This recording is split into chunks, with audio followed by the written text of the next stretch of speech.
Hi friends, how's it going? Fox here, your manic pixie dream queer slash unexpected house husband, which actually just means I'm ADHD and can get a little bit magical about it. I'm ADHD in the usually attractive ways. Try not to take myself too seriously. I just realized I should be shooting wide, but you know what? This is more comfortable in my hand, and I'm all about comfort these days because the mouth and the brain do not connect properly if the comfort isn't there, and then everything comes out a little bit wrong. And that's okay. Still say what I gotta say. I think that's one of the things that stopped me from what I've wanted to talk about. So I guess, okay, number one, first update. I paused the videos for a while because I just need to regulate my nervous system, and I'm learning what drains my energy and what fuels it. And honestly, every time I've wanted to film, I like to take myself into nature so I can ground and kind of channel. And if you don't know what I mean by that, I will get into that at the very end of this video, so stick around if you're curious. But being amongst trees and forests is nervous system regulation, and it's just been cold, and I'm angry because it's like halfway through freaking April and it's been too cold. Why do I live in the city? Because there's good people in this city and there's things I gotta finish here. But I'd like to live somewhere that's not winter for a winter or two, or all of them coming up. Oh, dog's coming back. Anyways, Molly's coming back. So what was I gonna say? Yeah, so what I don't know if my microphone is on. These guys are on my phone, so I'm just gonna do this, and if all the rustling is annoying, I'm so sorry. But I also want it like not to be angles that are annoying me. Anyways, okay, back at it. So what I wanted to talk about today is hold on. Hi.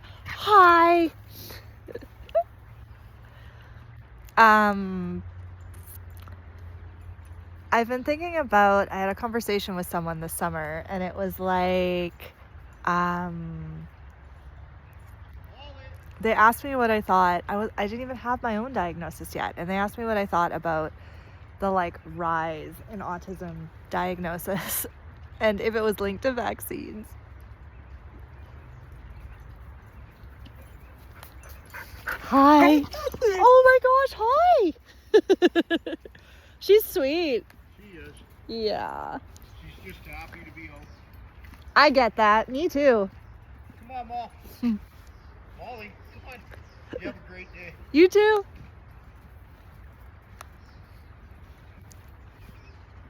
I love a dog.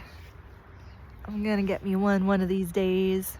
So yeah, I didn't even have my diagnosis, and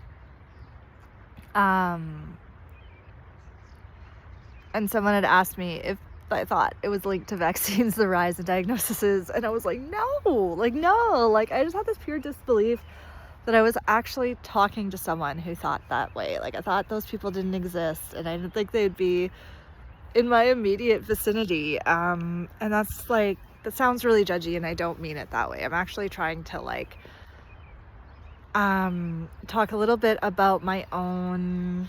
I've got to move, and I'm sad because I had a camera that would have made this less like shaky, but we're gonna do it anyways. Yeah, my own blind spot, I think, is the best way of putting it, because sometimes I get so deep into what I've known that I forget that I've like deep dived. You know, that's what I call it, special interested or whatever, rabbit holed. I get so deep into those things that I just lose track that other people haven't necessarily had the opportunity to learn what I've learned. And then there's also this whole thing going on around information, and I realize how lucky I am to have had an education that was like like, it was really difficult because it was really huge on critical thinking skills. And that is something that just feels like, I don't know, it's a lot of this, what we call attention economy, which I'll come back to later in this video. A lot of people are talking about that, is it's really making it difficult to tell what's real. And there's a lot more I could say on that. And I don't really think anything is necessarily real. And I think our thoughts make up, they just greatly impact reality. Practice little gratitudes. Like, not like everything is perfect, but right now I'm walking by this beautiful creek and it makes me breathe a little bit easier, and I'm so grateful just for this moment. And watch how just more attention to the little kind of beautiful things or whatever you can be grateful for improves your quality of life. Like, it's not saying everything's great. Don't ignore what's not working for you. Find your ways to make your life what you need it to be, right? But our thoughts hold immense power, and they really shape our experience within the world. I think I did kind of a big reboot of my system, my socials, but I'd posted a video in the summer about seeing the world as a friend, and knowing I have different intersections of privilege that makes that easier for me than other people. I also have some that you wouldn't guess that makes it harder, right? But when I let myself kind of decide that that person that I've made a snap judgment about, who's not going to like me for whatever reason, and I say, well, I don't actually know that, and I even just give them a smile, sometimes I get like the best smile back of someone who wasn't expecting to be seen or smiled at by me, and it just makes my entire day. I've had a lot of those moments with people in parks this summer. It was I love it. Smile at a 95-year-old man when you're looking hot, and then watch him walk away like, yeah, still got it. It's pretty adorable. And man, listen, I got stuff I want to talk to you. I want to talk to you mostly about the narratives surrounding division and how I see those in the world, but I think there's more I got to set up before I get to that. Oh, listen to that. Is that super bubbly on your end? It's super bubbly where I'm at. I have a better mic setup that I'm gonna bring with me one of these days, sooner rather than later, but I just realized like that there's people that I could ask for help with things who would be like excited to come play with cameras with me, and I'd just be like, yay. So you're getting a very distracted fox, but you just get to have my wandering by the creek video. So yeah, I guess going back to this conversation, this is what it's like to talk to neurodivergent people, by the way. So enjoying my orthogonal thinking, that is spiderweb type thinking is what I call it. It's not linear. So our thoughts kind of go out in all directions. Function of autism, what makes us really good at pattern recognition, and what else do you call it? So it makes us really good at pattern recognition and making connections that other people might not make. And also monotropism, which is wanting to focus on one thing at once. Or finding it easier, really, a brain that finds it easier to focus on one thing at once. So that's why you get then deep dives and special interests and stuff like that. And then another thing I figured out that I think is one of the big reasons Oh, the creek is running so fast because it's we just had so much snow and then it all melted really quick. It's cute. I love this mucky, squishy time of year. It's the best way I can describe it. Oh, it's so cute. Anyways, my hair has done this since I was a child. Just why I usually wear it short, but I'm feeling femmy. Yeah, I'm being called into feminine energy, and oh my gosh, I could go on a rant about gender right now, because there's certain segments that like to say like it doesn't exist at all, and I'm like, well, it does as a social construct, and that means something, and like I want to be able to have whatever relationship to gender makes sense to me. But continuing on with that, we're coming back to kind of the main point I was talking about. So I've got, gender being one of them, but I'm more here to talk to you about the neurodivergent side of it. I've got multiple sections of or intersections of identity right now that seem to be hot political debate at the moment, which really to me just feels like a distraction. We're pointing away from how like wealth and power are just like getting funneled more and more into the hands of very few people, and it's impacting everybody on the ground really, really hard. But gender's one thing, like it's specifically, especially because of how I relate to it, where I'm like, I just don't care. I flow through different aspects of it. Sometimes I feel like your bro next door, and sometimes I feel like a badass queen, I'm not even talking drag queen. I'd be a drag king if I was going to do drag, and I do have a few acts that I've dreamt up but haven't started working on, maybe one day. But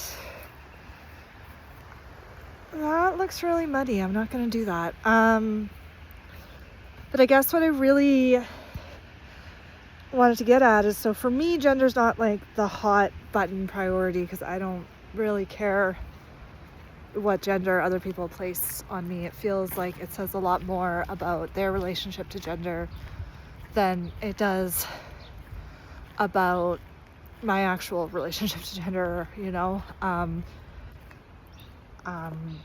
but knowing that there are like certain roles and certain meanings associated with masculinity and femininity in different cultural contexts, some which have overlap, some which like do not, depending on what culture you're coming from and what culture you're raised in.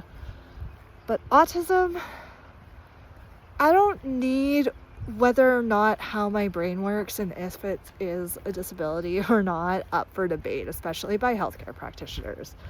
That hugely impacts my ability to move through the world, and it drives me insane because there are those out there that would rather peg me with a personality disorder than accept autism.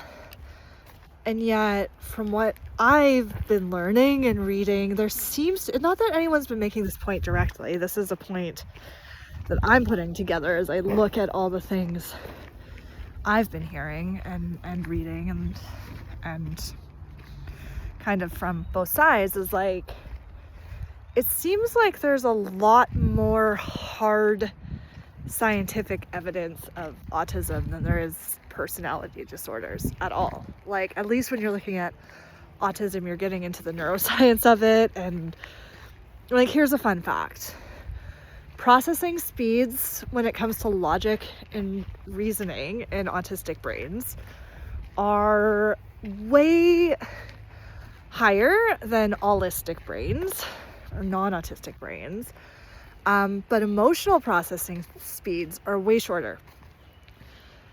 And that's been done by people like doing brain mapping and looking at electrical impulses. They just removed cluster B personality from the DSM. That was in the last one, didn't make it into 5. And one of the personality disorders in that was histrionic personality disorder, which is like basically women with a bad case of PMS. So it was described as being overly emotional, and mostly women ended up with it. So yeah, you want to talk about science, and then you want to be extremely biased and not scientific and debate whether or not autism is an actual thing. And I don't know if there's scientists out there like specifically stating this. I think there are. I think I heard this as I was listening to Mayim Bialik, who is both neurodivergent and a neuroscientist and an actor. I thought that's such a cool intersection of things. On her podcast was talking about this a little bit, but I think there's a lot of people with autistic brains, so like that monotropism, that deep dive focus on one thing. It's a lot easier to focus on one thing than a bunch of things at once, which is also, I believe, present in ADHD, but it's just that you go from one thing to one thing to one thing to one thing to one thing to one thing, but it's not like relaxing your eyes and taking in the whole view.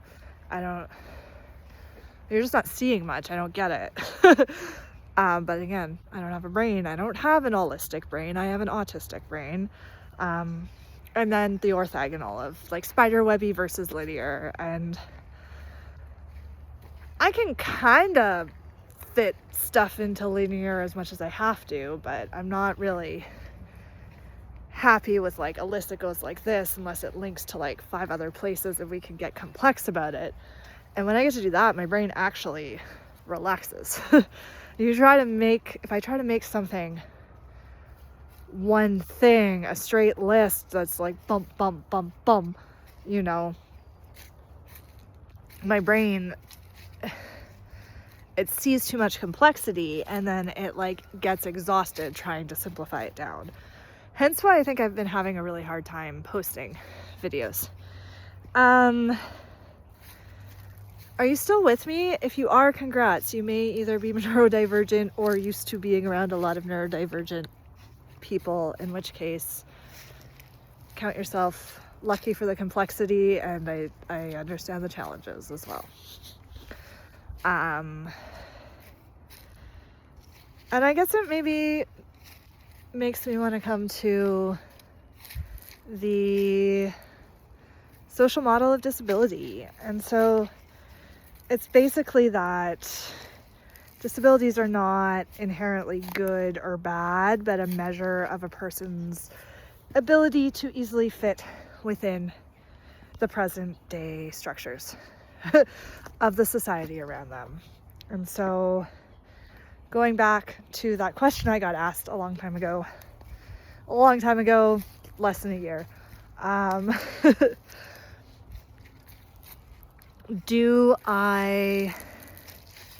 what do I think the increase of autism diagnosis is? I mean, better understanding of it, getting rid of some silly diagnostic criteria like it can't coexist with ADHD. It's been about 10 years since it's been diagnostically allowed to coexist. And then trying to exist in a world that gets increasingly toxic, really. Like just structures that get more and more inhumane, really. And that pull us away from each other and away from our own humanity. These are, when I talk about systems and mechanisms of control, this is what I'm talking about. And I think a lot of people I'll lose when I say this, but maybe just stick with me to hear out what I actually mean. But if you don't want to, you're just not my audience, so it's fine. You can click off. But just give me a chance to talk this one out. So, unfettered capitalism, because that is a system of competition, right? However, the game gets harder and harder to play the further you get into it. And eventually, I mean, that's why the game Monopoly was existed. Did y'all know that? It was invented, sorry. To prove prove that capitalism doesn't really work. And have you ever played a game of Monopoly? Like, oh, that is a coyote. That was full on a coyote.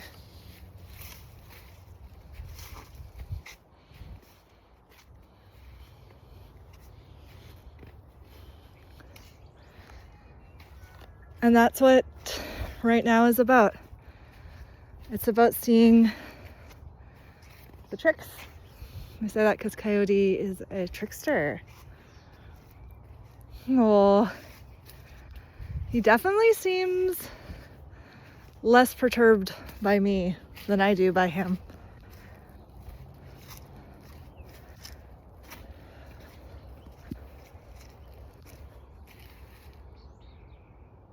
He's big. He's big.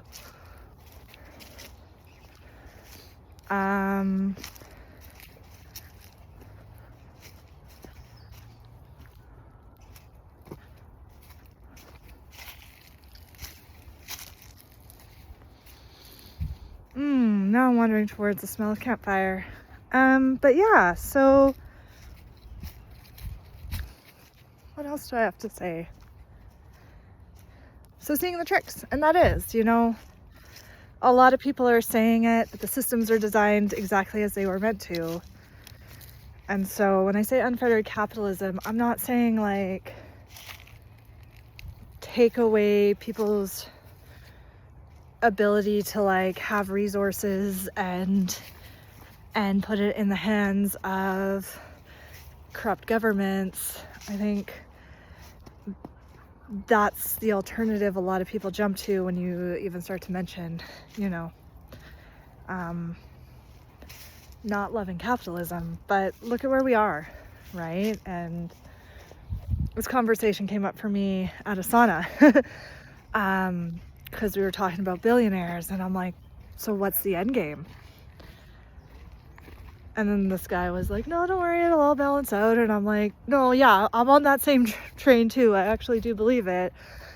But I'm like, for the billionaires, what's the end game? And he's like, well, there's no end game. It's an addiction. And oh, that was a big paradigm shift, right? So now we live in a world where we have to exist. We live in a world run by addicts, active addicts, whose addiction is to power, wealth, and control, who have more money accumulated than they could ever spend, and they hold on to it because it gives them decision-making power, and they don't trust other people to make the decisions. Like, I'm not gonna call them out by name in this one, but there's a certain kind of good billionaire out there who's given away like 99% of his wealth or whatever. You can decide who that is. If you know, you know. If you don't, you don't. But my thought kind of is like, I'm going to try to wrap this up because I got people to see and things to do. But my whole point is like, is that person giving it away to charities which he then controls? And then it's still, I don't know. I don't fully know. So, for example, as an autistic person, direct communication is huge. And right now, the entire world is getting so hard to live in for everybody that people are losing face-to-face communication skills. And I have other intersections of disability. I've talked about the ADHD, also dyslexia.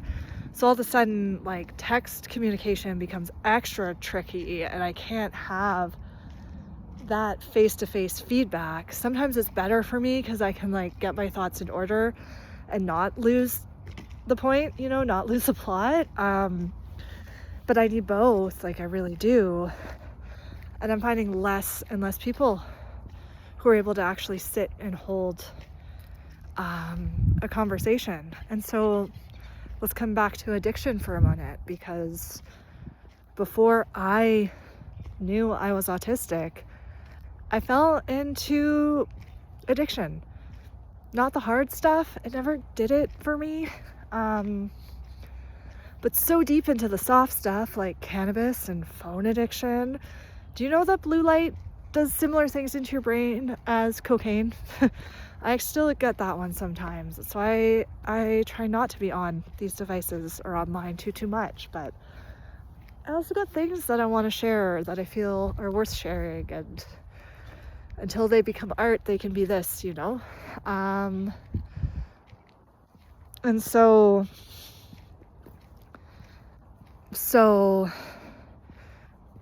with autism, there's a lot of social struggles, because I'll speak from my perspective, especially as someone who's existed in so many different alternative communities. I go into a space and I'm like, I don't know the rules, so I guess I'm just gonna have to, you know, figure it out as I go. And to figure it out, you kind of gotta be able to have honest conversations with people. And I think one of the reasons I sought diagnosis so late in life is that life got harder and harder. And I think I'm going to leave it for another time to explain that progression. Let me know if you want to hear about it, because I think my life was really kind of autism friendly at a young age. And then I found myself in queer spaces and artistic spaces and performance spaces, and had all these outlets and these ways to kind of soothe and be okay, and connecting with other people who were probably also neurodiverse or valued the qualities that came along with my neurodiversity. And it wasn't until I tried too hard to fit myself into spaces that didn't do that, and then went back to a new, totally unseen space, like unfamiliar to me, but it like felt so good, and then I just socially couldn't figure any of it out. That I really felt compelled to actually seek diagnosis. And it really took just finding out and starting to experience what I wanted from life, and what direction I wanted to travel in life, how I wanted to live, how I wanted to earn money, to start to take it seriously and take a chance on that, to really start to see how much dysfunction I was often in. Because when I wasn't taking life seriously and I was using addictive substances or habits to calm my nervous system, I couldn't really, what do I call it? Goose. When I decided to stop all that so that I could actually function and go in the direction I'd been afraid of my whole life, but wanting to since I was a kid. It's like 20 years, probably more even. That was when I was like, oh yeah, everything that I do to get in my own way needs to stop. And that's what led me to diagnosis ultimately, because I still was in burnout no matter what I did to soothe it. and yeah.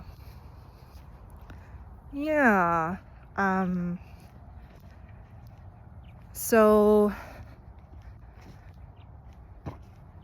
I think I said I'd talk about this, so just as I kind of finish up my walk, I will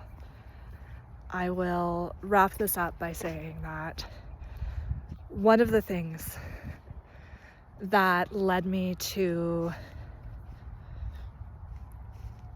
well, one of the things is I was in burnout and kind of just really losing my executive functioning.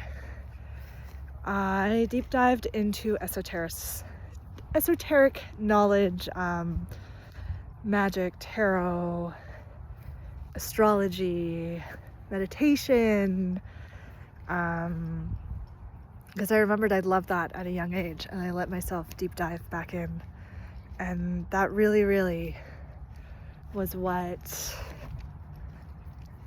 do we call it? There's a big fluffy dog. That's really what kept me going, I guess. And even if spiritual awakening and mental breakdown don't look much different, especially if you're in it for an extended period of time and not able to figure out how to integrate. But that is one of my special interests, so that's gonna start showing up here on this channel a little bit more. Thanks for listening. I don't know if I landed that thought. I often don't, but I'm here to talk about what it's like to be neurodivergent. So I'm gonna let myself be neurodivergent with it, if that makes sense. Yeah, love you all. I hope it's sunny where you are. Look for the light. I love you. Bye.